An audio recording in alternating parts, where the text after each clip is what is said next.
सर्वांना फुलं पोहोचले का?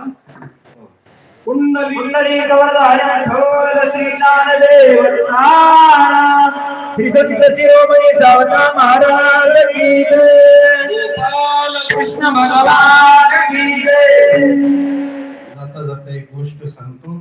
आपल्या या ठिकाणी समोरचे महाराज दिसते विष्णू महाराज यांनी बीड ते अयोध्या प्रभू रामचंद्राची पायीवारी केली. महाराज पायीवारी केली प्रभू रामचंद्राची. आणि जाता जाता विशेष रूपानं सांगतो, प्रत्येक ठिकाणी त्यांनी भावार्थ रामायण वाचून दाखवलं. महाराष्ट्रामध्ये जिथं मुक्काम असेल तिथं त्यांनी रामायण वाचलं. आणि हिंदी भाषिक पट्ट्यामध्ये गेल्यानंतर तिथं हिंदीतून रामायण सांगितलं. आणि पूर्ण बीड ते अयोध्येपर्यंत सगळं राममय जीवन केलं. पायीवारी करणारे. आणि तिथं लक्ष्मण शक्तीचा स्वतःच्या खर्चानं तिथं लक्ष्मण शक्ती मोठी अयोध्येत केली. आणि तिथालच्या ट्रस्टीनं त्यांची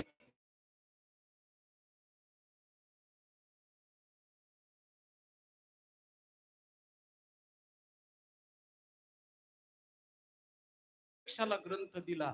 आणि रामचंद्र प्रभूच्या सानिध्यामध्ये ज्या ग्रंथाचं आज रोजी भावार्थ रामायणाचं पूजन होतं, एवढी क्रांती या महात्म्यानं केलेली आहे. ते विष्णू महाराज महाजनवाडीचे आहेत. महाजनवाडीचे बीड जिल्ह्यातले आहेत.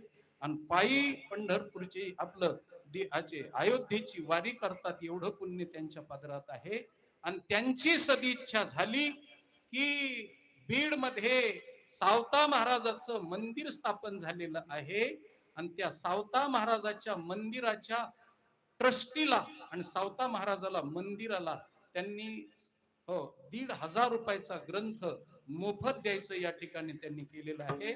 आणि महाराष्ट्रामध्ये म्हणण्यापेक्षा बीड जिल्ह्यामध्ये स्वतःच्या पदरच्या पैशानं 2100 गावाला त्यांनी स्वतःच्या पद्धतीनं त्यांनी ग्रंथ दान दिलेले आहेत.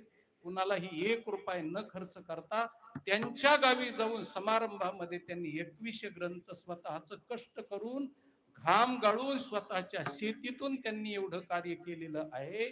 म्हणून ते महाराज आज या ठिकाणी आलेले आहेत. तर ट्रस्टी मंडळाला उपाध्यक्षाला माझी विनंती आहे आणि त्यांनी हा ग्रंथ स्वीकारावा आणि महाराज ते ग्रंथ त्यांना सप्रेम भेट देतील. ही एक अपूर्वता बीड जिल्ह्याची आहे.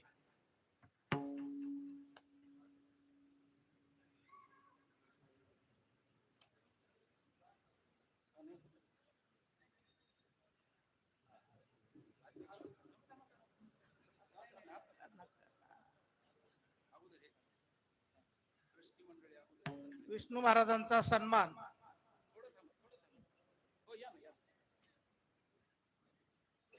ट्रस्टच्या वतीनं आणि स्वतः आदरणीय महादेव महाराजांनी त्यांना ग्रंथ भेट दिलेला आहे.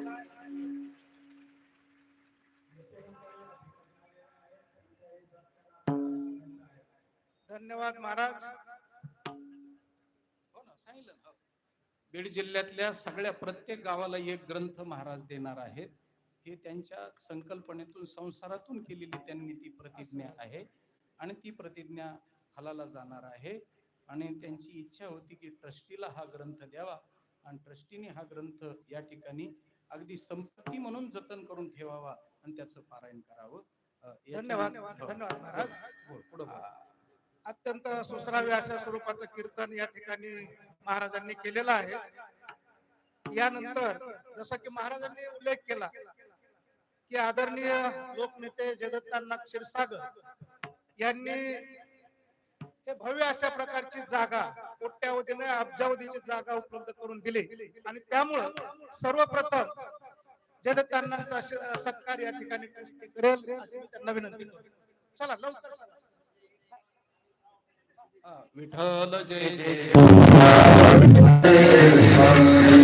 जय जय विठ्ठल जय जय विठ्ठल.